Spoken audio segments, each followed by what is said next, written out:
গাজীপুরে ঝুট ব্যবসা নিয়ন্ত্রণকে কেন্দ্র করে বিএনপির দুই গ্রুপের মধ্যে সংঘর্ষ, ধাওয়া পাল্টা ধাওয়ার ঘটনা ঘটেছে। দর্শক, এ বিষয়ে রিপোর্ট থাকছে এম এ আজিজের তথ্যচিত্রে।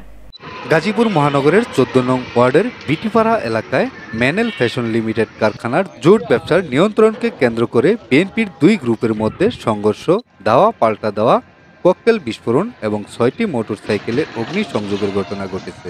কারখানার কর্তৃপক্ষ জানান, বিগত সরকারের আমলে আওয়ামী লীগের নেতা কর্মীরা এই কারখানার জুট ব্যবসা নিয়ন্ত্রণ করত।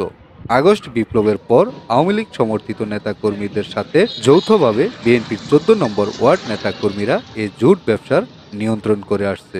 সকালে কারখানার জুট নিয়ন্ত্রণ করতে গেলে বাসন থানা বিএনপির সভাপতি তানভীর সিরাজের নেতৃত্বে এই কারখানায় জুট ব্যবসার নিয়ন্ত্রণ নিতে গেলে ১৪ নং ওয়ার্ড যুবদলের সভাপতি নাজমুল ও সাধারণ সম্পাদক সারোয়ার সহ এলাকার স্থানীয় লোকজন বাধা দেয়। এতে উভয় পক্ষের মধ্যে ধাওয়া পাল্টা দেওয়ার ঘটনা ঘটে এবং ৬টি মোটরসাইকেল অগ্নিসংযোগ করে বেশ কয়েকটি ককটেল ও বিস্ফোরিত হয়। পরে পুলিশ ঘটনাস্থলে এসে পরিস্থিতি নিয়ন্ত্রণ করে।